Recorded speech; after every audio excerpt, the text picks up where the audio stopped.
What's going on, everybody? Here we are at a pretty special fourplex that Chris actually owns. I bought this from a family that had owned it for 10 years. No one had lived in it. They had gone through an estate sale, and so I actually purchased it in 2018, did a full renovation. So completely redid everything from the sewer line, the parking lot, the windows, top to bottom. It was a complete gut job. And before I put it on the market, Chris was actually looking for an investment property. He had a 1031 that he was coming in from out of state, and this fit his criteria, so I actually was able to sell it to him off market. And we're gonna take a look at how he's doing with the tenants, how the condition of the property is, how he financed it, and some of the issues he's had being a landlord. And then we also have Shay, who's a local realtor with Compass in Denver, and she's looking to grow her investor clientele, so she wanted to take a look at the property as well. So let's walk through with Chris.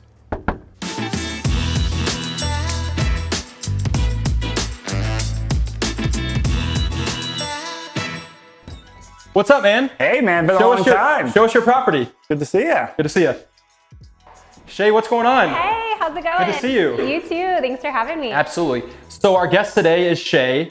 She's a local realtor in Denver that's looking to grow her investor clientele. Yes. She also used to work on the leasing side with multifamily. Yep. And so she's here to learn about some of the projects and how we underwrite them. Yes. Thank Thanks you for so being here. much. Yeah. So first question I wanted to ask Chris was, what made this property desirable? I know that you work with a lot of different properties, and I just want to know what made it more desirable. Yes, there's a couple things. I mean, one, this was part of a 1031 exchange I was doing. So I had about like almost $200,000 in capital gains I wanted to defer, so a big tax bill. So priority number one was just getting to a good property so I'd have to pay Uncle Sam a bunch of money. And so I was selling that, and even before I listed that, I was starting to line up properties out here. And Terrance and I have been friends, we've done deals together. I knew this was in the pipeline. So hey, talk to Terrance, and it kind of fit the price range I was in. It used up most of my 1031 funds, or used up all my 1031 funds, and to bring some extra money to the table. But the timing worked out. It was a friendly transaction, and I knew it was a remodel property, which were the things I wanted because I just had my first daughter at the time. So life was hectic. Yep. So it was simple. It worked well. Great rents, great area, great work he does. Checked all the boxes. Awesome. Hopefully he gave you a family and friend discount. I think he did. Yeah. I think he gave a good discount. Yeah. He took care of me. Good. He does good work. Good. Yeah. And so the other reason I like this because he knows when it comes to properties, he knows how to make it rent ready. So it's not over improved for a fix and for fixing a property and selling it to an owner occupant. But we talked about the flooring and all the appliances. He knows how to make it really get the top end for rental dollars, make it durable, but not over improvement. Right. And I noticed that there's hardwood floors instead of carpet. I know a lot of, even clients I work with, not just investors, like to look for carpet. What made you choose hardwood floors? Yeah, so that's an interesting point. And a lot of homes that you're seeing on the market, if you're selling to a family, they normally want carpet for children. And in a rental, it's the complete opposite. If this, as Chris has shown us, so this is a unit that's been, I think someone wasn't paying rent due to... Yeah, this one we actually had to do cash for keys to get them out. Cash for keys to get them out, right? So normally you'd see carpet with dog stains, it'd probably smell, and you'd want to turn over the carpet, which is normally several $1,000s. And so what we do is a luxury vinyl plank, which is basically a fancy word for saying it's very good for tenants. Right, it's tenant very friendly. durable. That's right, very durable. It's good with heat, good with water. If they spilled things on it, it's easy to clean, and it's really cost effective. This flooring is actually, after our volume discount, is probably $1.20 a square foot versus carpet can be $2 or $3 a square foot, and you have to replace it most of the times, as you know, in property management. Every time you turn it, and normally you either have to clean it or you're replacing it because it smells so bad. Oh yeah. So what I like about this kind of flooring is that you don't have to replace it. It should last up to 10 years. There's some properties we've owned for 4 or 5 years that we still haven't had to replace the luxury vinyl. And you can see the tenant in here, the property's in good shape. It's definitely been abused a little bit. He moved out, trim's broken, right. Family took some blinds with him, normal stuff up on paints, but the floor still looks great. Yeah, the floors look great. I haven't seen issues. That's just how durable it is. And it's a lot easier to paint than replace the floor. That's right. And even some of the paint I like on the walls looks good. But like you said, some of the trim looks like you're gonna have to do, but that's gonna be very minimal. I'm hoping that it's gonna be less than a day to come in here and get this turned ready versus if it was, use a different kind of paint, different kind of flooring, it could be a week or 2, which obviously is money out of your pocket. But it's definitely one of the things we look at. So other things I liked about this is, I mean, in-unit washer and dryer. I mean, it's something we've talked about a lot. Right. Is like, this, I mean, I think we've all been in points in our lives where while you're young and single or in college, you have to go to the laundromat. The worst. Yeah, it's a waste of a day. And no one likes it. So in-unit washer and dryer, which was great. Great kitchen, and it's also townhouse style. So a lot of multis are like up, down, where you got tenant above you. This is living space down here, and then bedrooms upstairs. Well, and this is also more rentable income that you can have too. Yep. So let's check out the kitchen. Let's go do it. Yeah. All right, so we're in the kitchen here. As you can see, I mean, this is for a rental property. This is extremely nice, which is it's one of the very reasons. high-end. Yeah. So, I mean, you used to do a lot of like property management and like, downtown Class A stuff. I mean, this is a step down. Like It's very similar though, especially with the granite countertops, backsplash. I mean, you pulled out all the stainless steel appliances. Doesn't look like you cut any corners. And that's a big reason why I wanted to buy it, just completely turnkey. I said earlier, I was just at a position in my life to park my money. And this is exactly the place to do it. It was turnkey. So it's ready to go. So obviously it's very functional, but it's got the stove, it's got a dishwasher, got a refrigerator, has a sink. I mean, has everything you need. A big bonus here too is a lot of units in Denver are like 2 bedrooms, 1 bath. This is actually a 1.5 bath. You get a half bathroom here. So it's just a lot more convenient as well. Yeah, so very convenient. whenever you're thinking about putting yourself in the tenant position, when you're having guests over, there's nothing worse than having to share a bathroom with your guests or friends when you have people over for dinner. So I think that was one of the things that attracted me to buy it initially too, was I could see the potential on the rental side with having the extra half bath. I think one of the key things for the audience to think about is you have to really identify what you're looking for. Everyone says I'm looking for a deal, but you have to really know, based on your work situation, your family situation, what is the right deal for you. And I think, Chris, one of the things I think I appreciate about you and your clients probably appreciate is you help people identify what is your box, what exactly you're looking for. And that was one of the easy things about doing this transaction with you, is that you knew exactly what you wanted. You didn't want to come in there and swing a hammer, have a lot of heavy value add. You wanted something turnkey. So that's something I really encourage the audience to think about, is what is it that I'm looking for based on your lifestyle, based on your full-time job and your family. Definitely. So tell me a little bit what this whole area looked like before you bought it. So it was pretty scary. A lot of spider webs, a lot of roaches, not a place that you really was safe to walk through. In fact, most of the subfloor was missing. So we had to put boards down just to walk through all of the units. Oh, geez. Yeah, so it was pretty bad. Like I said, it had not been lived in. Half the sewer line was missing. So it also had quite a strong odor. That wasn't pleasant. But basically, if you can imagine, just half the walls missing drywall, so open. Some of the windows were boarded up, so missing windows, missing subfloor. The kitchen, half the cabinets were installed, half were missing. A lot of mold where the plumbing fixtures were. I think the bathroom was completely torn out in most of the units. And upstairs, I think it was the same thing. There were some of the bathrooms that didn't even have, I think one of the bathtubs was missing. You could see through the bottom. So yeah, it was just as you can imagine, abandoned property that hadn't been lived in 10 years. Whatever you're picturing was probably twice as bad as that.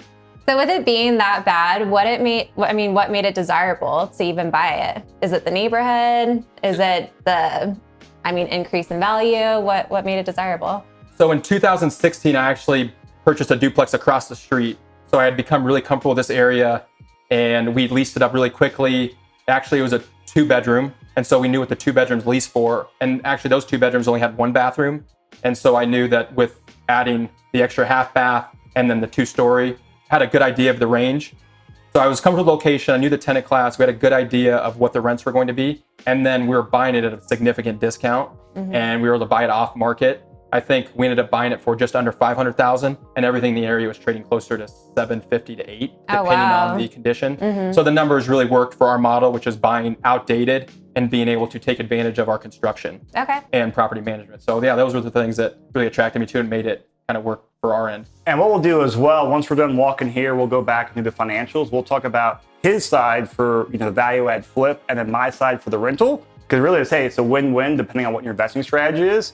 And it's really interesting to see your numbers and then my numbers on the back end. Yeah, I'm glad you said that. One of the keys is I really know, and throughout the years, I've been able to figure out what is our buy box. And so I knew based on the price point, the amount of construction needed, and just the position that the seller was in, that it really fit our box. And then obviously you knew your box. And so that's why we were able to make it work for both sides.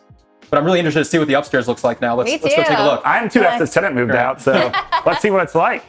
See what surprises in store. All right, guys. So one of the things that I take a lot of pride in is how it looks like after tenants have lived in it. So one of the things that I've learned through doing a lot of these turns is the stairs. So you notice we didn't do the flooring or carpet on the stairs just because the wear and tear that normally stairs take in a rental from pets, a lot of traffic. Most of the time tenants have way too many people living in them. Yep. And so those stairs actually held up pretty well through the tenant turn. So I'm pretty proud of that. No, I think Just that's a little tidbit. Yeah. And I mean, after the wear and tear of, I mean, it's been a year and a half or 2 years. I mean, it's in plenty good shape. Yeah, those held up pretty well. Yeah, so we're in one of the bedrooms right now. This place is, it's 2 bedrooms up here. They're about the same size, but these are, pretty spacious bedrooms for a multifamily here in Denver. Plenty of room to fit a bed, plenty of room to fit, a TV on the wall, a couple nightstands, closet, you have everything you need. Yeah, and if the family had children, there's plenty of room to put a bunk bed. So this is one of the things, Shay, that I look at, when we're underwriting properties is the size of the bedrooms. A lot of people look at just the square footage of the total unit. But if people, if the bedrooms are really small, you can imagine it's less desirable for a family or a tenant to move in. Right. And so I'm always measuring the square footage of the bedrooms because that's where tenants are going to spend a lot of time and have to live. Yeah, and like Chris said, you could easily fit a queen size bed, a couple of nightstands, TV on the wall. You could tell they had a TV on the wall over here. They took advantage of that. But yeah, it's definitely a very spacious bedroom. And apparently we had such nice blinds, they decided to take those as well. Yeah, it's very bright here.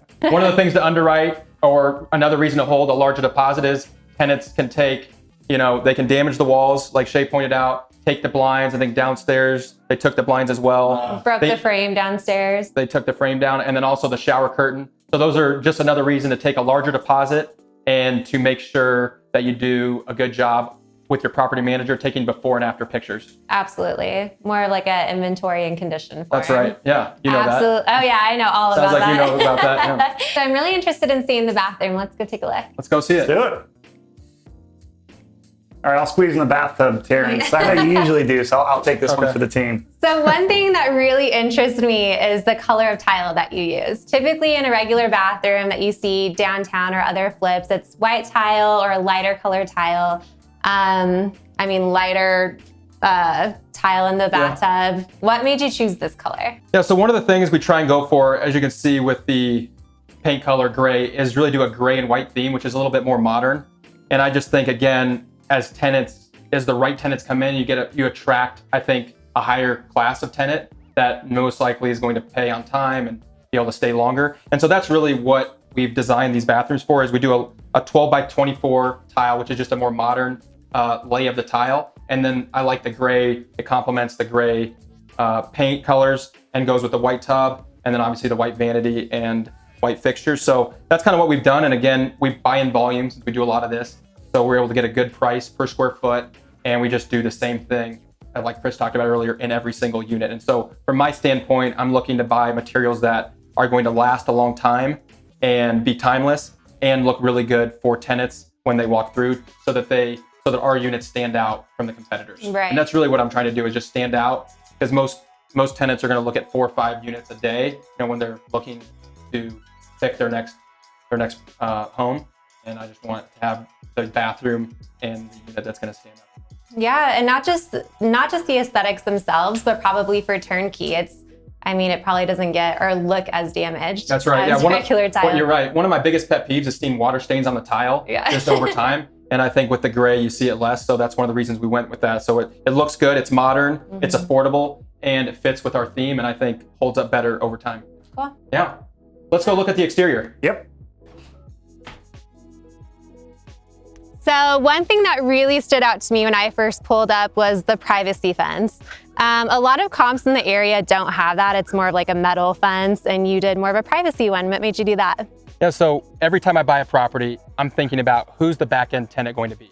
So I'm building it backwards from that, thinking about the tenant. And so because these are larger units, 2-bed, 1.5 bath, 2 floors, like we talked about with the townhome style, it's going to be a family with 1 or 2, possibly even 3 children.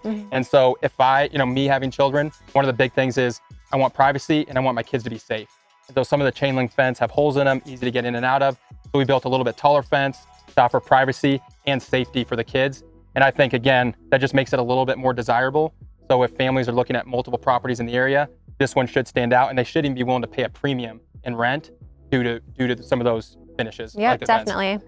So the other thing that stood out to me, because I haven't been here for quite a while, especially with COVID, but I'm actually in the process of changing property managers, because you saw the privacy fence. I see all the garbage along here and all the weeds, and I don't know why my property manager has done squat on there.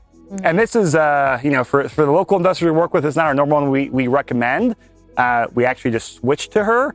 But like, if you guys see the garbage out here, like this is ridiculous. Like, it's a beautiful property, commands great rent around here. You come up and it looks like a dump on the side. Like, yeah, Chris, I am glad that you're switching, because one of the things that kind of hurt me a little bit coming up was just seeing how they let the weeds go. Yep. They have all the trash. Actually, the trash enclosure, anyone that knows me knows I take a great pride in the exterior, specifically trash enclosures.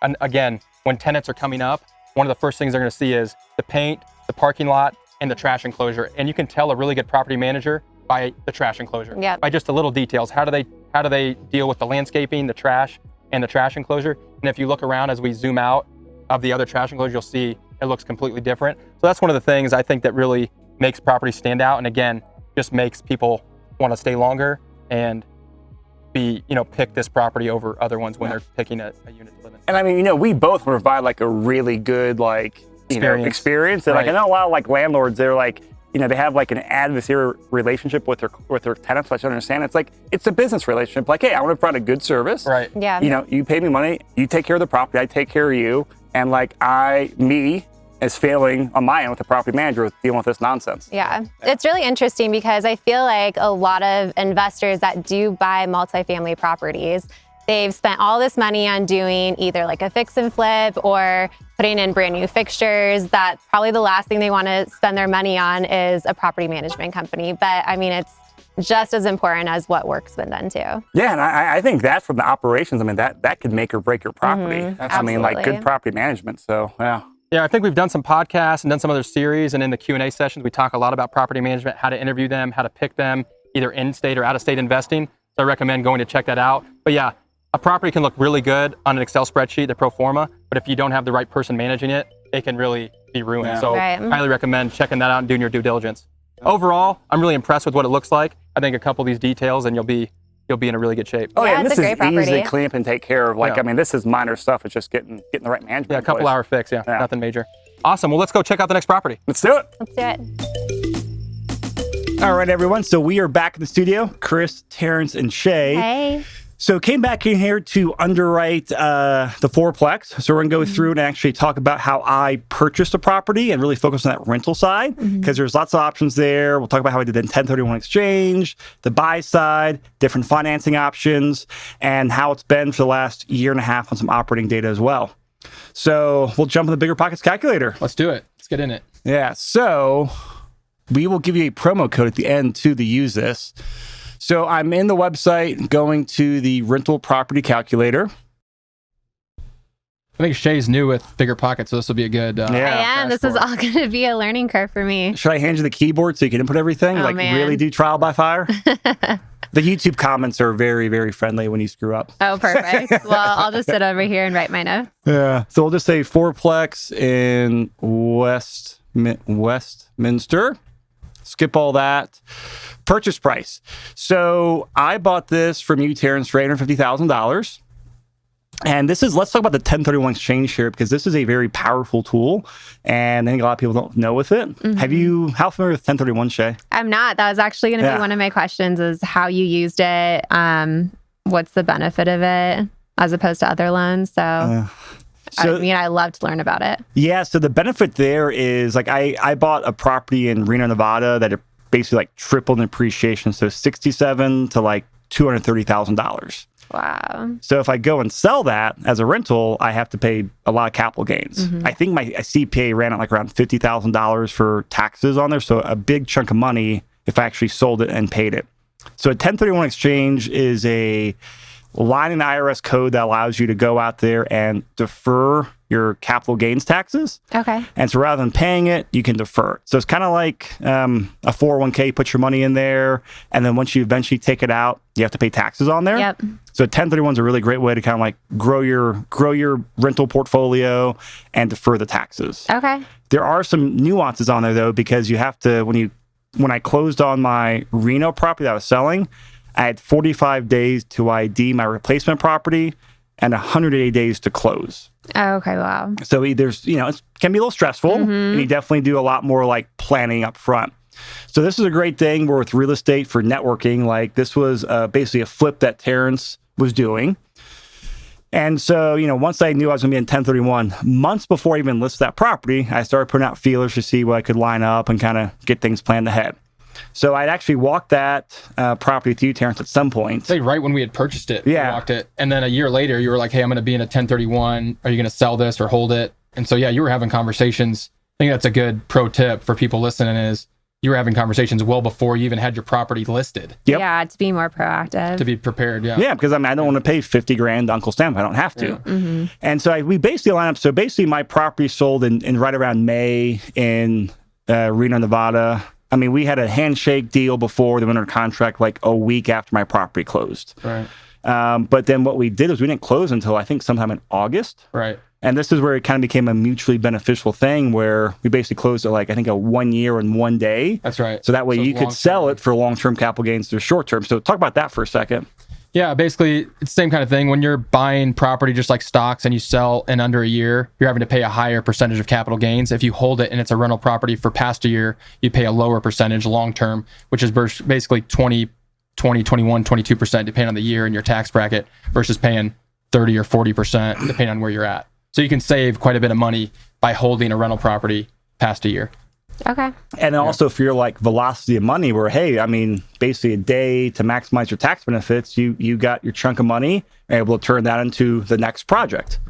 Yeah. Exactly, yeah, to do more deals. So definitely like it's a rabbit's hole, but it's fun. Yeah, it sounds fun. And BiggerPockets, there's some really good info on there, and you have to use a qualified intermediary, which is they're like the third party trustee basically. And there are some really knowledgeable ones on the forums on there. So basically what that means is like the day he closed on his condo, the money didn't go into his account. It goes to a third party, kind of like an escrow at a title company. Right. They hold it, and then that's the money used for the down payment on this property. Okay. Yeah.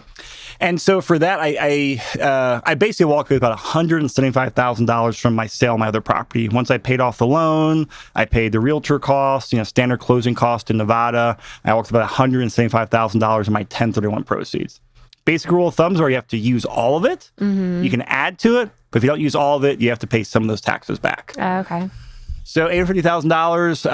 I think that was below what you're going to list it for because it was just an 'cause easy there's no transaction for conditions. everyone. That's right. Purchase closing cost. It was about $15,000 for everything on here because that's just inspection, appraisal, other acquisition cost. I think I bought the interest rate down a little bit too. It's about $15,000 all in So to about close. a little under 2%. I don't know. How good is your mental math on that? Well, 8 times 3, 16. Okay. All right, Mr. Show Off. So property value growth here. I like to underwrite, like Denver historically appreciates anywhere from historically 40 years, like 6%. Right. So I like to be very conservative and just say 3%. I feel like that's conservative. And this is also one of the nicer properties in that neighborhood. So I think there's a little bit of a limit on the appreciation, but I feel very confident with 3% as a long-term average. So going into loan details. Well, and especially with Colorado, that's still very low for appreciation. Yeah. What would you underwrite it at? Or it's always interesting to hear like different people's perspectives. Because I expect to be higher, but I always like to kind of plan for the worst. Well, I mean, just seeing the neighborhood too, your property was one of the only ones that were actually turned and renovated, which a lot of the owners in that area, that's the direction they're going to have to go. So, right. I mean, I'd probably go around 6%. Okay. And that's what, I run both scenarios, but I was kind of like be more conservative. I'm like, hey, here's kind of like the range. Yep. Here's my conservative, and then here's the optimistic. Yep. So you're not disappointed. Yeah, exactly. So my loan amount was 75%. So 75%, why did you have to, was there an option on bringing less, or is that pretty standard for this kind of a loan? So you actually got a couple options on here. So with 4 units and less, you're still in that residential realm. Right. And so the two options we generally use when we're buying a 2 to 4 unit property is we can do the 30-year conventional mortgage, which is like the Fannie Freddie backed loans. Now, per their guidelines for tries and fourplexes, they require a 25% down payment. Okay. So to get a 30-year fixed mortgage, you have to do 25% down. Correct. Okay. And now the other option is to go with like a local bank. So out here in Colorado, it's like a first bank, like your local community bank, like a state chartered bank, not a big national bank. They'll do what's called a portfolio loan, where like when I got this loan, my mortgage broker, they fund it, they give it to me. And then, a couple weeks, they turn around and sell it off the bond market. Right. And it goes out through that whole Wall Street daisy chain. With the local bank, they call it portfolio because they're actually lending out their own money, like I guess their own depositors' money. They're lending it out. So they all have different underwriting guidelines. So they don't have to meet like the standard, guidelines for Fannie and Freddie. Still have to meet like the fair housing and fair lending laws, but they can do that. So in Colorado, a lot of the banks will do 20% down. But the thing there, that's going to be a 5 or 7 year ARM, so adjustable rate mortgage, and then your interest rate adjusts after that period, but it's still amortized over 30 years. Oh, so you could have done 20% down fixed for 5. Yep. But it still would have been a 30-year AM schedule. Correct. Okay. So you wanted the certainty of knowing that it was fixed for 30 years. I'm more like interest rate adverse on that longer term stuff, especially I'm like, hey, if I can lock in like still, a 30-year loan is still really low and relatively like history. I'm like, hey, I'm happy with it. So basically the difference at the time, because not too far away, actually in the same neighborhood, just like 3 blocks over, one of my clients closed on a fourplex. He went the local bank route, 20% down. He was at 4% interest rate over like 5 years. I was at 5.25% over 30 years. So we're talking, a 1.25 difference there. So that's significant. Significant, right. Points charged. That's several $100s a month. Yeah. So that's significant on a cash flow property. They charge 1 point? No, I already included that into my acquisition costs up here. So I forget they did charge like 0.75 points to buy the interest rate down, but I already put that in acquisition cost. So 30-year fixed. We'll do rental income. So the gross rental income on here is the spreadsheet. Actually, it was 5.375. Wow. So it was... And that was in 2000... When did we do this? 2018, 19? 2019, I think. 19? Yeah, okay. 2019. So those are pre-COVID rates. Right. I did refinance after COVID, so I'll talk about that in a few minutes. So here are the tenants, and you guys placed the tenants on here, and this is basically their rents plus rubs. So altogether about $6,500 a month. So I mean, you guys pushed rents over there. Right. Yeah. And I mean, since then we've had units turn. We've been right around this same range of $1,500 to $1,550 plus $100 in rubs. So give or take a few bucks, but some went a little bit lower because we had a couple units turn right during COVID. So dropped rent $50 just to get someone in there. So rental income, I'm just going to say $6,500. You can do an advanced breakdown on here. Wow, that's cool. That is cool. Yeah. So that's one of the nice things. Like now, if you're doing a real thorough underwriting, you would definitely want to underwrite this way. I'm just trying to kind of keep it simple so we can get through this kind of quick. And I already did that full one down. So I like to underwrite my annual income growth at 3%. Rents in Denver have been at 4%. So 3% against conservative, I think. Property taxes. So this is about $3,500 for the year. That's actually pretty low for a fourplex, right? Yes. Yeah. And actually, that was one of the things. Like I remember you guys, while we're under contract, you guys contested the taxes, and that's right. Helped it from going up. Did a really good job in that. We actually got a tax abatement. Yeah. So what is that? Like, to explain that process. Basically, because the property hadn't been lived in for 10 years, Westminster granted us credits that basically said because we came in there and invested X number of dollars, I think the rehab was like $200,000, they basically reduced the taxes owed for 10 years, I think. So basically, they gave us a credit. So even if the property taxes normally would have been $5,000 or $6,000 a year, because of the construction, they gave a rebate. And they normally have a percentage and a ratio or an equation to get to that, but they basically gave us credit for every dollar we spent there. Yeah, so that's a really good tip. The property more valuable because the expenses are lower. Yeah, and that increases the net operating income, which is good Good. So my insurance is like $1,596 a year. So I'm just going to do $1,600 to round up. And I shopped around with a couple people, but just your standard landlord's policy, nothing fancy. Sorry, going back to property taxes, because a lot of investors feel like they can't invest in Colorado because the prices have gone up, but our property taxes are pretty low as opposed to, say, Texas or Chicago or New York, where the property taxes are just so extravagant that even if the property itself is listed pretty low, it's gonna come out around the same price, right? That's a great point. Yeah. We see the same thing. A lot of people look at the Midwest or Texas, especially states that don't have income taxes, have really high property taxes to justify, education, police department, all the other items they supply to their citizens. And so I think that's what's missed in a lot of underwriting is, when you're looking at expenses in those states, it's normally over 50%, whereas Denver normally tends to be around 30% because our property taxes are so lower. So the purchase price is going to be a little higher, but that's factored in, but you have a 30-year AM and really low interest rate. And so it actually ends up being an NOI, I think, higher than those states with higher property taxes because you're paying that out of pocket every year. Yeah, and from the few I've seen, because I've had some clients in like Texas and Illinois, in Colorado, a lot of times, we're like, the taxes are like 0.5% of the property value, real rough. So other markets are like 2 to 4% sometimes. Like in Des Moines, we're over 2% really property taxes on commercial properties. Yeah, so it's massive. So repairs and maintenance. So we've talked about this on our YouTube lives. This is always a very hot question. Like, hey, this is basically as close to a brand new property that we're going to get without doing brand new construction. I mean, that was a very thorough rehab you guys did. About the cleanest inspection report I've ever seen. Repairs and maintenance.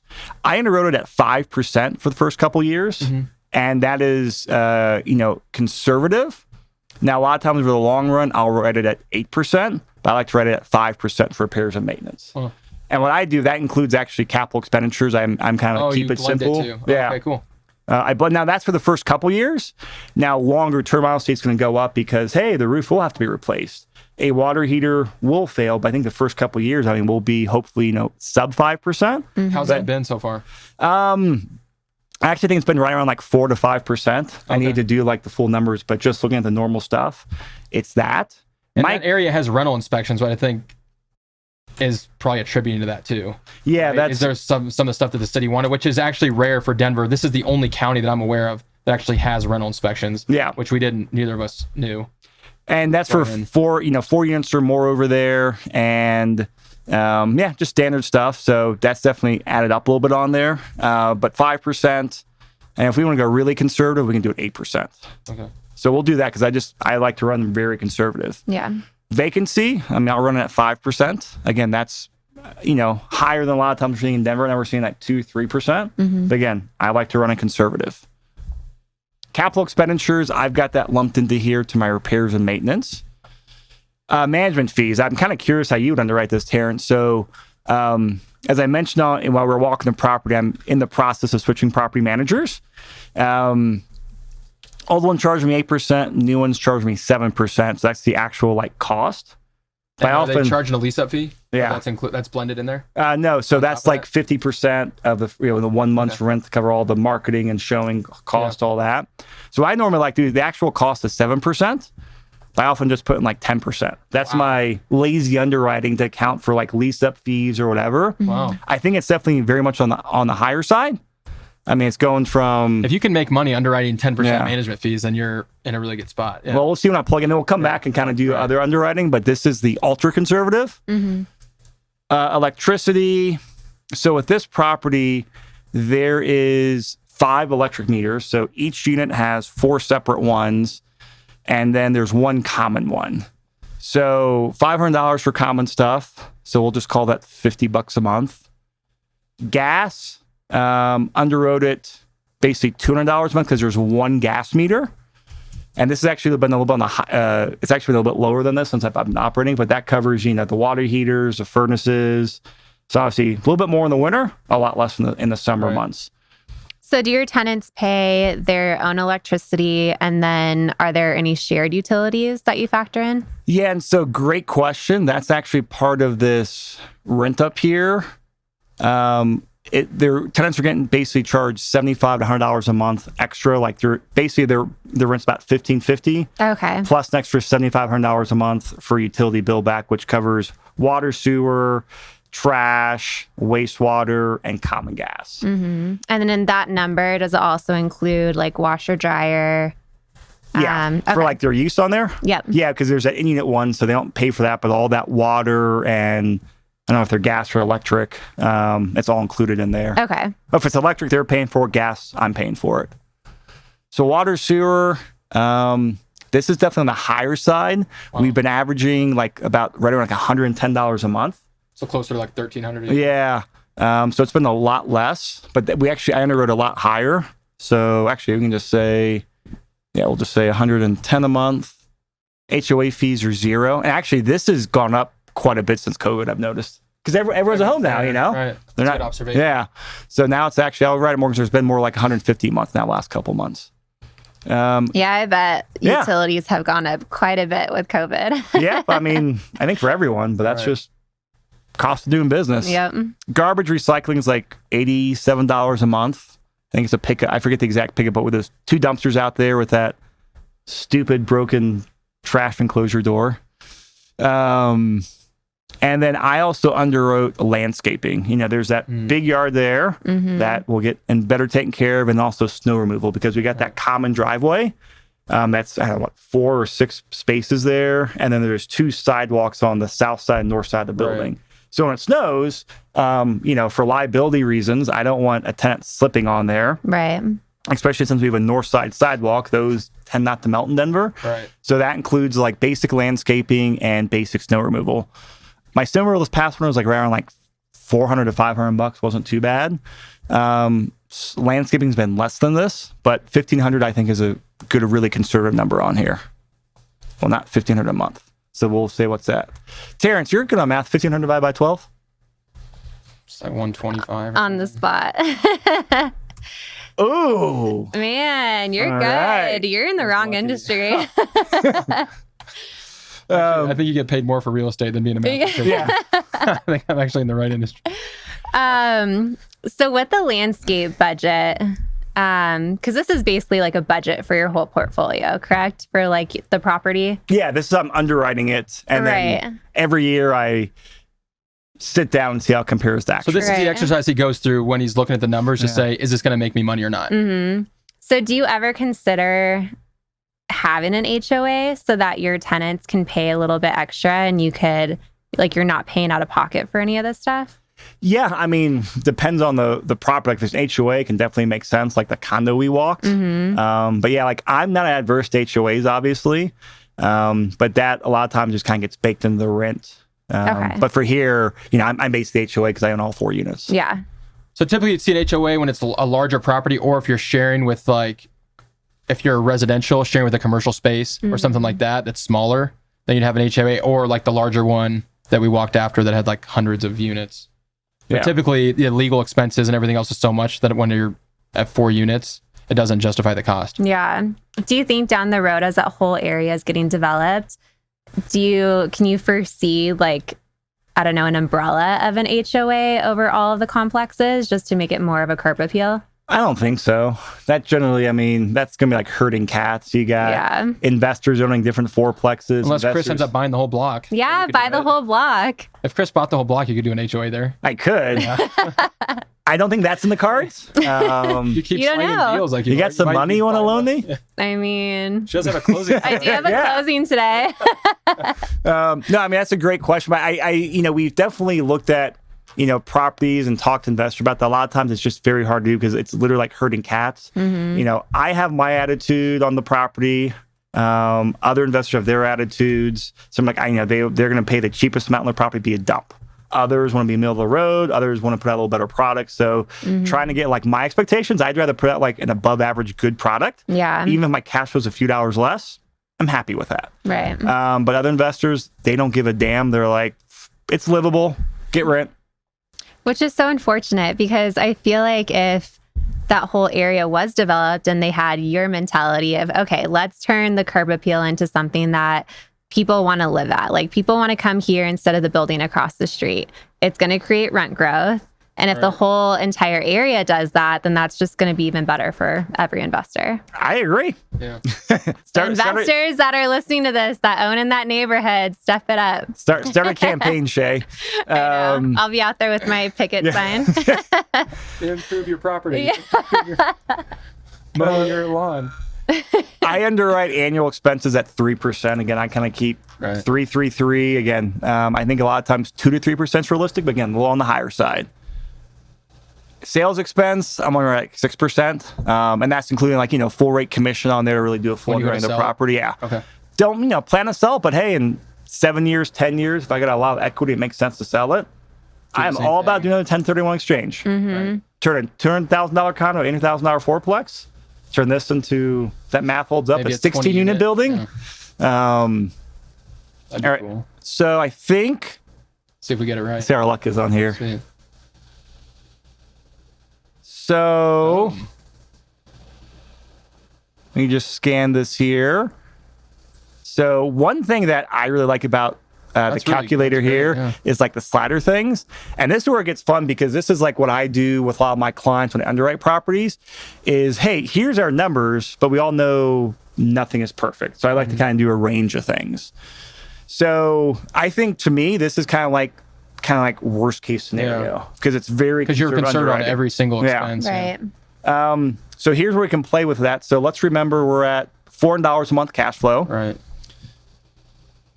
Now, what happens if my vacancy is a little bit lower at 3%, which is more of the Denver norm? Lower management fees. Lower management. So let's just say 8% to account for some of the lease up fees. Lower. You want to lower your interest rate? Or Yeah. Where is the lowest other next. expenses? Oh, I wanted to lower some on here as well. So like, I want to drop repairs maintenance to 5% because this is how I underwrote it initially. Right. For the first couple of years, I think I screwed up the sliders there. Yeah,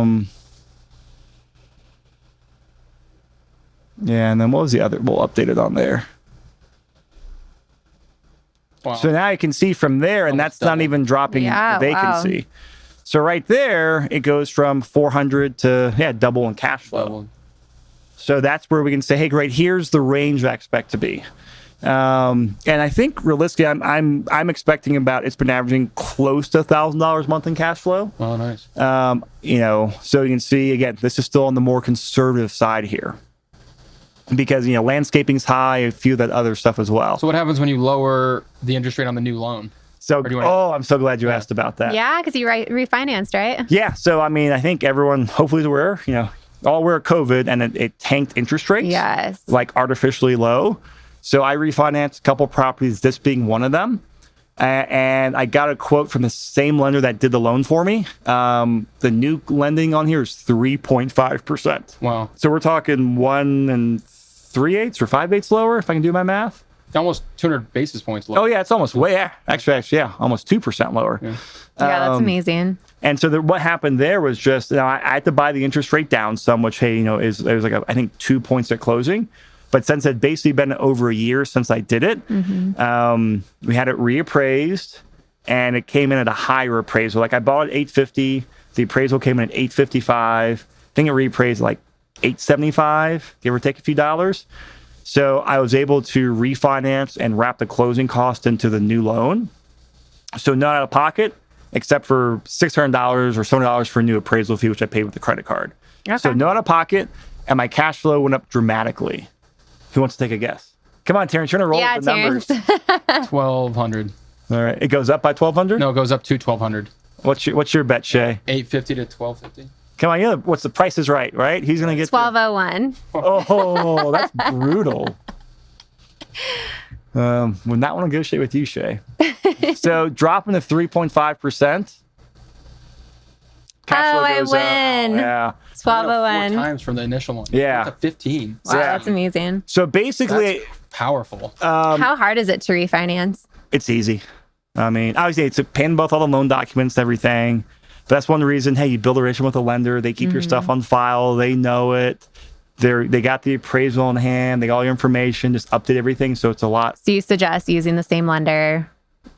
that you? I think it's good to build a relationship, but Right. always like make sure the rates are good. Like during COVID, some lenders have really increased their rates, or it's definitely become a much more bigger discrepancies.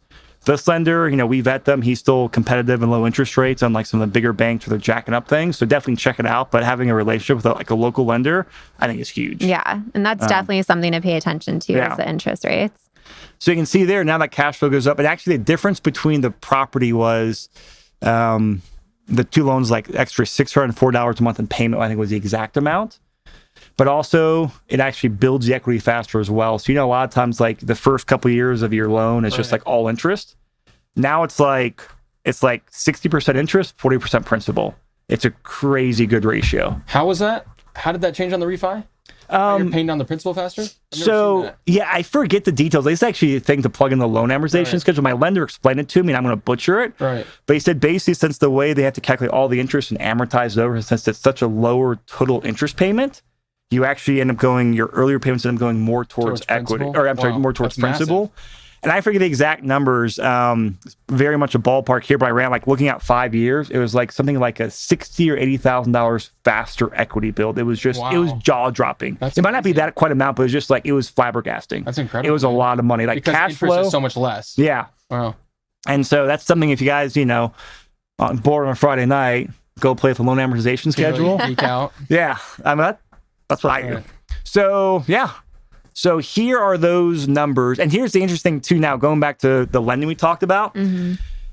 So local banks, a lot of times we were doing the local banks because they could do 20% down, better interest rate. Local banks can't compete with these interest rates on 30-year fixed. So we have a lot more of our buyers now. They're doing 25% down. I mean, why not put an extra 5% down, locking a 30-year fixed? Right. Yeah. So what do you guys think about this? What questions do you have? Shoot holes in my underwriting. When you refinanced, what kind of loan was that? Another 30-year conventional. Okay. Yeah. So, and for COVID reasons, again, I'm giving the gist. The first loan was a Freddie loan, Freddie Mac loan. So the second loan was a Freddie Mac 2, because since it was Freddie to Freddie, they could do a drive-by appraisal rather than having to go in the units, because obviously a lot of appraisers don't want to go in units right now for COVID reasons. So doing that, and this is another reason, hey, work with a lender that knows this stuff. And so that way it was a cheaper amount and just do a drive-by appraisal, which, hey, cool. Okay, it's still standing. It's not trashed. Then they can go back and use a previous appraisal, help them out. And then that's how they underwrote it, I believe. But yeah. So, yeah, cool. All easy stuff. Or, once you kind of get going in there. But that's the underwrite properties. And then as I underwrite, I kind of do really conservative and do optimistic and say, yeah, I'm happy with that range. For your first time using that spreadsheet, that was impressive. Yeah. You navigated that thing like a vet. Well, once you know how to do one, you know how to do them all. But I've used this briefly in the past. What I like about this is the ability to do the slider. I think that's really it slick. walks you through step by step. It makes it pretty easy for you. User friendly. Yeah. And so that's it. What's our promo code for here? Yeah. So everyone out there listening, we have some promo codes for you. If you want to buy a book, it's Ride Along 10. So any books, you get 10% off. Chris and I actually have a couple books coming up that are going to be on there potentially. So Ride Along 10 for a 10% discount. And then for the membership, to get a pro membership, which we highly recommend, Athena, your partner's actually on there. Oh, nice. Shay will be joining shortly, we think. Yeah, write down this promo code, Shay. I know. Ride Along BP, and you get a 20% discount on the pro membership. Ride Along BP and for the pro membership, and Ride Along 10 for the books. Yeah. Cool. So we highly encourage everyone to go on there and use those. And, watch, viewers out there, you guys have questions, throw in the comments, ask me underwriting questions. You're not going to hurt my feelings. Just ask them nicely. If you have math questions, ask Terrance. Don't be surprised if you don't get a response. All right, guys. Well, that was great. Yeah, this was good, guys. We'll see you in the comments.